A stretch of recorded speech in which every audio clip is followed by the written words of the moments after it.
안녕하세요. 부자 되는 경제학입니다. 대한민국에서 가장 비싼 땅이 있습니다. 서울 용산구 한남동, 그리고 강남구 청담동. 이곳에서는 집 한 채에 100억 원이 우습습니다. 펜트하우스 한 층이 웬만한 중소기업 자산을 가볍게 넘어섭니다. 유리 커튼월 너머로 남산과 한강이 동시에 보이고 지하 주차장엔 페라리와 람보르기니가 줄지어 서 있습니다. 대한민국 상위 0.1%만이 입장 가능한 절대 왕국. 그런데 지금 그 견고하던 성벽에 균열이 번지고 있습니다. 균열의 이름은 단 하나입니다. 전세금. 남의 돈으로 쌓은 모래성이 무너지기 시작한 것입니다. 챕터 1. 하이엔드 시장에 숨겨진 실체. 많은 분들이 오해합니다. 갭 투자는 돈 없는 서민들이 하는 것이라고. 틀렸습니다. 완전히 철저하게 틀렸습니다. 놀랍게도 100억 원짜리 빌라의 세계에도 남의 돈을 끌어다 집을 사는 갭 투자가 아주 거대하고 은밀하게 존재했습니다. 구조는 단순합니다. 자기 자본 50억, 세입자 전세금 50억, 더하면 100억짜리 한남동 펜트하우스 한 채. 전세금이란 본질적으로 무이자 부채입니다. 은행에서는 LTV, DSR, DTI라는 규제의 벽에 막혀 빌릴 수 없는 돈을 세입자에게서 아무런 이자 없이 빌리는 구조입니다. 갭투자 연구를 해온 전문가들은 이렇게 정의합니다. 갭투자의 본질은 집을 담보로 전세입자에게서 돈을 빌리는 사금융이다. 그것이 1억짜리 빌라든 100억짜리 펜트하우스든 구조는 동일합니다. 다만 숫자의 단위만 달랐을 뿐입니다. 하이엔드 갭 투자자들은 이 레버리지를 한계까지 끌어올렸습니다. 전세금 50억이 내 통장에 들어오는 순간 그들은 착각했습니다. 이건 내 돈이야. 아닙니다. 그건 언젠가 반드시 돌려줘야 할 빚이었습니다. 챕터 2. 탐욕의 피라미드. 전세금 50억은 2년짜리 무이자 대출입니다. 집값이 계속 오르는 시절엔 마법처럼 작동했습니다. 100억 빌라를 사고 전세금 50억으로 또 다른 꼬마 빌딩을 삽니다. 거기서 나온 전세금으로 청담동 상가를 삽니다. 자산은 눈덩이처럼 불어납니다. 하지만 진짜 내 돈은 처음 넣은 50억 뿐입니다. 더 욕심 많은 이들은 전세금을 주식과 가상화폐 시장에 쏟아부었습니다. 어차피 2년 동안 쓸 수 있는 돈인데 불려두면 되지. 이 계산은 한 가지 전제 위에서만 성립합니다. 집값이 계속 오른다. 주식이 오른다. 코인이 오른다. 그리고 세입자가 전세금을 빨리 빼가지 않는다. 2020년부터 2021년까지 그 전제는 완벽히 작동했습니다. 집값은 단군 이래 최고치를 경신했고 코스피는 3,300을 돌파했으며 비트코인은 8천만 원을 넘었습니다. 하이엔드 갭 투자자들은 신이 됐습니다. 자신들이 정점에 올라섰다고 믿었습니다. 그 믿음이 그들을 파멸시켰습니다. 챕터 3. 폭풍의 서막, 금리 인상의 시작. 2022년 1월, 미국 연방준비제도가 금리를 올리기 시작합니다. 처음엔 0.25%포인트, 그리고 0.5%포인트, 다시 0.75%포인트. 불과 1년 만에 기준금리는 0%대에서 5%를 훌쩍 넘겼습니다. 한국도 예외가 없었습니다. 한국은행 기준금리는 0.5%에서 3.5%까지 치솟았습니다. 이때부터 방정식이 뒤집히기 시작합니다. 전세금 50억을 은행에 맡기면 이자가 연 3%, 즉 1년에 1억 5천만 원이 들어옵니다. 굳이 위험한 집에 전세로 들어갈 이유가 사라진 것입니다. 세입자들이 움직이기 시작했습니다. 금리가 비싸니 전세금 50억 빼주세요. 집주인들의 숨통이 조여들기 시작하는 순간입니다. 전세금 반환 요구가 빗발치기 시작하며 갭 투자자들의 숨통을 잔혹하게 조여옵니다. 마치 거대한 파산 폭탄의 스위치가 완벽하게 켜져버린 상황과 같습니다. 챕터 4. 흑자 파산의 공포. 세입자가 전세금 반환을 요구하는 날 집주인의 현실이 드러납니다. 자산 300억 자산가. 하지만 계좌엔 현금이 없습니다. 왜일까요? 50억은 이미 꼬마 빌딩에 묶여 있고 50억은 주식 계좌에 있는데 반토막이 났고 50억은 코인 시장에 있는데 80% 폭락했고 50억은 또 다른 전세금으로 들어가 있어서 그쪽 세입자도 빼달라고 아우성입니다. 통장에 당장 꺼낼 현금은 0원. 이것이 바로 흑자 파산의 구조입니다. 장부상 자산은 수백억이지만 유동성이 전혀 없는 상태. 한 군데서 균열이 생기면 전체가 도미노처럼 무너집니다. 경제학에서는 이를 유동성 위기라고 부릅니다. 자산이 아무리 많아도 현금화할 수 없다면 그 자산은 위기 앞에서 아무 쓸모가 없습니다. 수백억대 자산가라는 화려한 타이틀이 현금 50억이 없어 알거지로 전락하는 기막힌 흑자 부도가 터져버린 것입니다. 자존심을 굽히고 100억 빌라를 금매로 내놓습니다. 10억 깎아줄 테니 제발 사가십시오. 하지만 부동산 시장의 반응은 얼음장입니다. 챕터 5. 법원 경매장의 비명. 100억이 64억이 되기까지 전세금을 돌려받지 못한 세입자가 택할 수 있는 최후의 수단. 법원 강제 경매 신청입니다. 법적 절차를 설명해 드리겠습니다. 세입자가 법원에 경매 신청서를 제출합니다. 법원은 해당 부동산의 경매 개시 결정을 내리고 등기부등본에 경매 개시 기입 등기가 됩니다. 이 순간부터 집주인은 해당 부동산을 마음대로 처분할 수 없습니다. 법원이 감정평가사를 선임해 부동산 감정가를 산정합니다.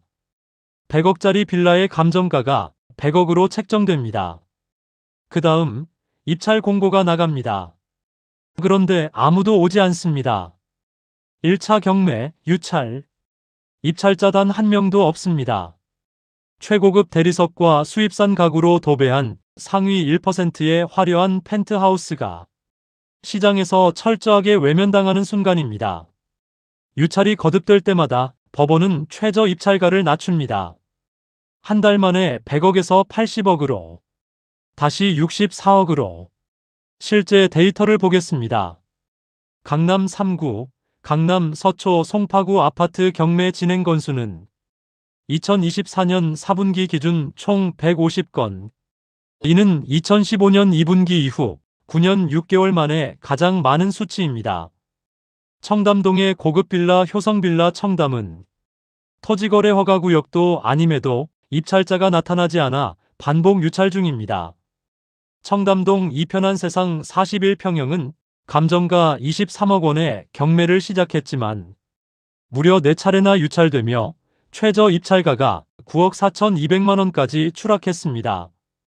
경매 전문가 강은현 씨는 이렇게 말했습니다. 과거에는 상상도 못했던 강남 고급 빌딩이나 초고가 주택들이 요즘은 경매 물건으로 주 단위로 올라오고 있다. 더욱 충격적인 사례도 있습니다. 유명 배우 서현 씨도 이 피해에서 자유롭지 않았습니다. 청담동 고급 빌라에서 전세금 26억 2,500만 원을 돌려받지 못해 직접 경매를 신청했습니다. 그런데 해당 주택이 깡통주택으로 분류되면서 전세금 전액 회수조차 어려운 상황에 처했습니다. 배우 서현 씨도 당한 일이 강남 곳곳에서 지금 이 순간도 벌어지고 있습니다. 자, 64억에 낙찰된 돈은 어디로 갈까요? 법원은 이 돈을 다음 순서로 배분합니다. 첫째, 경매 비용 공제. 둘째, 선순위 근저당 채권자, 즉 은행 변제. 셋째, 세입자 전세보증금 반환. 넷째, 체납 국세 및 지방세. 다섯째, 나머지 채권자들. 집주인이 받는 돈은 영원에 수렴합니다. 100억짜리 집을 통째로 빼앗기고도 아직 갚지 못한 빚만 남는 것입니다. 상위 1%의 치욕적인 퇴장입니다. 챕터 6. 편법 증여의 함정. 국세청이 기다리고 있다. 경매가 두려운 다주택자들이 또 다른 탈출구를 찾습니다. 팔지 말고 자녀에게 넘기자. 부담부증여라는 제도가 있습니다. 부동산을 증여하면서 전세보증금이나 대출 등 채무를 함께 넘기는 방식입니다. 채무 부분은 증여가 아닌 양도로 처리되어 세금 부담을 줄일 수 있습니다. 합법적인 절세 방법 중 하나입니다. 예를 들어 시가 6억짜리 아파트에 전세보증금 2억이 설정된 경우 일반 증여 시 자녀가 부담해야 할 증여세는 약 1억 원입니다. 하지만 부담부증여를 활용하면 부모가 약 1,500만 원의 양도소득세를 내고 자녀는 약 6천만 원의 증여세만 부담합니다. 총 세금이 약 7,500만 원으로 줄어드는 것입니다. 합법적으로 활용하면 유용한 제도입니다. 하지만 문제는 악용입니다. 소득이 없는 20대 자녀에게 전세금 50억이 딸린 100억 빌라를 넘깁니다. 서류상으로는 채무를 인수한 것처럼 보입니다. 실제로는 부모가 대신 갚아줄 계획이면서 이것이 위장 증여입니다. 실제 데이터를 보겠습니다. 강남 서초 송파구에 2025년 1월부터 5월까지 증여 건수는 898건, 2024년 같은 기간 428건 대비 2배 이상 급증했습니다. 2023년 같은 기간 279건과 비교하면 3.2배입니다. 특히 서초구의 증여 증가세가 가장 가팔랐습니다. 2024년 1월부터 5월까지 157건에서 2025년 같은 기간 603건으로 무려 284% 폭증했습니다. 양도세 중과 데드라인이 다가오자 다주택자들의 발등에 불이 떨어진 것입니다. 그런데 국세청은 이미 움직이고 있었습니다. 국세청의 금융 추적 시스템은 가족 간 수십억 원 단위의 자금 흐름을 1원 단위까지 추적합니다. 국세청이 집중적으로 들여다보는 편법 사례는 이렇습니다. 첫째, 소득이 없는 자녀가 수십억 채무를 인수했다고 신고했지만 실제론 부모가 대신 상환하는 경우. 둘째, 자녀 월급으로 대출 원리금을 납부한다고 소명했지만 생활비와 카드 대금은 부모가 부담하는 경우. 국세청은 이를 소득 돌려막기로 간주합니다. 셋째, 가족 간 차용증만 작성하고 이자나 원금을 실제로 갚지 않는 경우. 가족 간 자금 거래를 차용으로 처리하려면 정식 차용증 작성, 현재 법정이자율 연 4.6% 적용, 계좌이체를 통한 원금과 이자의 실제 상환, 이 세 가지 요건을 모두 충족해야 합니다. 하나라도 빠지면 증여로 간주됩니다.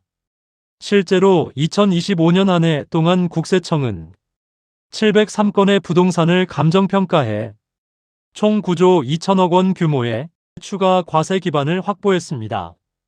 신고가액 2조 2,252억 원이 감정평가를 통해 4조 689억 원으로 재산정되며 1조 8,437억 원, 즉 83%가 증가했습니다. 국세청은 이 증여 신고 내용을 전수 검증하겠다고 공식 선언했습니다. 결과는 징벌적 세금 폭탄입니다. 원래 내야 할 세금에 막대한 가산세까지 더해져 즉시 수십억의 현금을 납부해야 하는 상황이 됩니다. 전세금도 못 돌려주고 있는데 여기에 세금 폭탄까지. 이것이 바로 돌이킬 수 없는 파산의 완성입니다. 법의 테두리를 비웃고 남의 돈으로 장난치던 가진 자들의 탐욕은 이렇게 비극을 맞이합니다. 자본주의 사회에서 세금과 빚이라는 두 가지는 가장 서늘하고 완벽하게 숨통을 끊어버리는 절대 피할 수 없는 무서운 사신과도 같습니다. 챕터 7. 환율 1,500원의 쓰나미, 글로벌 원정 투자자의 최후. 강남 빌라만이 무너지는 게 아닙니다. 저금리 시절 달러를 빌려 뉴욕과 LA, 싱가포르에 빌딩을 산 자산가들. 그들은 이것을 글로벌 분산 투자라고 불렀습니다. 환율이 1,200원일 때 빌린 달러 빚. 원달러 환율이 1,500원을 넘어서는 순간 그 빚은 25% 불어납니다. 100억이 되던 이자 부담이 130억이 되는 것입니다. 원화 가치가 하락하는 만큼 달러 부채의 무게가 커집니다. 이란과 미국의 긴장 고조, 글로벌 안전자산 선호 현상이 더해지며 달러로 전 세계의 현금이 빨려 들어가는 블랙홀 현상이 터집니다. 미국 은행들은 즉각 마진콜을 실행합니다. 마진콜이란 담보 가치가 하락했을 때 은행이 추가 담보나 현금 입금을 요구하는 것입니다. 담보 가치가 하락했습니다. 현금을 추가 입금하거나 건물을 넘기십시오. 서늘한 통보가 매일 날아옵니다. 국내 자산은 경매로 묶여 있고 해외 자산은 환율 폭등으로 매달 수억의 환차손을 뱉어내야 하는 흡혈귀가 됐고 통장엔 현금이 없고 세입자는 내용 증명을 보내옵니다. 사방이 막힌 것입니다. 자산 규모 500억이 넘던 자산가들이 환율 1,500원의 파고를 넘지 못합니다. 달러 빚을 갚기 위해 급하게 한국에 있는 꼬마 빌딩과 상가를 매물로 던집니다. 하지만 얼어붙은 시장은 단일원의 현금조차 내어주지 않습니다. 자산은 수천억이지만 바꿀 리가 없어 파산 위기에 몰린 기막힌 역설의 시대입니다. 수백억 자산가가 환전 수수료 몇 푼에 손을 떨며 신용불량자의 길을 비참하게 걷게 되는 이 풍경. 자본주의가 내리는 가장 잔인한 형벌입니다. 챕터 8. 포식자의 시간. 현금 부자들은 지금 무엇을 하나? 무너지는 자가 있으면 거기서 이익을 보는 자도 있습니다. 하이에나 자본이라 불리는 이들. 현금을 가득 든 사모펀드와 소수의 자산가들입니다. 그들은 처음부터 움직이지 않았습니다. 100억짜리 빌라가 80억이 돼도 눈길조차 주지 않습니다. 그들은 알고 있습니다. 아직 밑바닥이 아니라는 것을. 이들의 사냥 방식은 단순합니다. 첫째, 기다립니다. 집주인이 모든 재산을 압류당하고 완전히 나락으로 떨어질 때까지. 둘째, 시장 공포를 조성합니다. 하이엔드 시장은 끝났다는 여론을 통해 매수 심리를 죽이고 투매를 유도합니다. 셋째, 경매에서 반값에 낙찰받습니다. 현금이 말라버린 집주인이 결국 스스로 항복을 선언하며 자산을 헐값에 던지게 만드는 아주 고단수의 심리전입니다. 드디어 100억짜리 펜트하우스가 반값 경매로 쏟아지는 순간 포식자가 조용히 입찰표를 제출합니다. 경매사의 망치 소리가 울릴 때마다 기존 VVIP들의 자부심은 깎이고 포식자들의 금고는 무겁게 채워지는 잔인한 자산 교체가 일어납니다. 낙찰 후 포식자들은 어떻게 움직일까요? 즉시 팔지 않습니다. 전문 관리 업체와 계약하고 고급 리모델링을 진행합니다. 그리고 시장의 온기가 돌아오면 2배 이상의 가격에 내놓습니다. 무너진 자의 자산을 딛고 서는 것. 자본주의의 가장 어두운 이면이자 가장 냉정한 진실입니다. 어제의 오너는 오늘의 도망자가 되고 어제의 구경꾼은 오늘의 주인이 됩니다.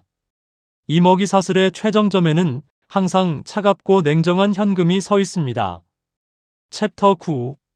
나비 효과. 빌라 하나가 무너질 때 생기는 일. 100억 빌라 하나의 경매가 일으키는 파장은 그 집 하나로 끝나지 않습니다. 해당 집주인이 보유했던 강남 꼬마 빌딩들, 상가들이 연쇄적으로 묶입니다. 법원 경매 시장에 매물이 쏟아지면 주변 시세를 끌어내립니다. 시세가 내려가면 담보 가치가 하락해 은행이 또 마진콜을 보냅니다. 또 다른 자산가가 버티지 못하고 매물을 던집니다. 도미노가 시작되는 것입니다. 전문가들은 이 현상의 배경으로 세 가지를 지목합니다. 경기 침체 장기화, 고금리 부담, 수익률 하락. 이 세 가지의 삼중고입니다. 임대료는 오르는데 공실이 늘고 수익률이 줄면서 유지비를 감당하지 못하는 자산가들이 늘어나고 있습니다. 지지옥션 선임연구원 이주현 씨는 이렇게 말했습니다. 대형 평수라 실수요자도 제한적이고 가구 수도 적다 보니 상대적으로 관심이 덜하다. 초고가 주택시장은 수요 자체가 극소수이기 때문에 한번 유동성이 막히면 시세 하락이 일반 아파트보다 훨씬 가파릅니다. 아무리 화려하고 비싼 초고가 주택이라도 현금이 돌지 않으면 시멘트 덩어리일 뿐입니다. 부자들의 거대한 무덤으로 전락하는 것입니다. 챕터 10. 마지막 결론. 진짜 부의 기준은 무엇인가? 이 모든 몰락에서 우리가 배워야 할 것은 단 하나입니다. 숫자로 표시된 자산이 아니라 유동성. 즉, 당장 쓸 수 있는 현금이 진짜 부의 기준이라는 것입니다. 100억 빌라를 깔고 앉아 있으면서도 전세금 50억을 돌려주지 못해 파산하는 이 비극은 레버리지가 만들어낸 껍데기 부자의 결말입니다. 분수를 넘는 빚은 독배와 같습니다. 한남동 펜트하우스가 감옥이 되고 회장님의 명함이 독촉장이 되는 이 비극을 절대 잊지 마십시오. 우리가 진짜 배워야 할 세 가지를 정리합니다. 첫째, 현금력을 키우십시오. 불확실한 시대에 확실한 현금이 여러분을 지키는 최강의 방패입니다. 현금을 쥔 자만이 폭락장 속에서 진짜 기회를 잡을 수 있습니다. 둘째, 레버리지를 경계하십시오. 레버리지는 집값이 오를 땐 마법이지만 하락장에서는 뼈와 살을 깎아먹는 가장 잔인한 칼로 돌아옵니다. 셋째, 탐욕을 통제하십시오. 시장의 소음에 흔들리지 않는 인내심, 그리고 이성이 감정을 지배하는 투자. 그것만이 거대 자본과 싸워 이길 수 있는 유일하고 강력한 무기입니다. 오늘의 붕괴는 끝이 아닙니다. 진짜 부자가 태어나는 과정입니다. 그 과정을 살아남아 기회를 잡는 것. 그것이 이 잔혹한 자본주의 게임에서 마지막에 웃는 자의 조건입니다. 여러분의 소중한 자산을 꼭 지켜내시길 진심으로 바랍니다. 부자되는 경제학을 찾아주신 모든 분께 감사드리며 내용이 도움이 되셨다면 구독과 좋아요, 알림 설정 부탁드립니다. 더 깊이 있는 통찰로 다시 찾아오겠습니다. 감사합니다.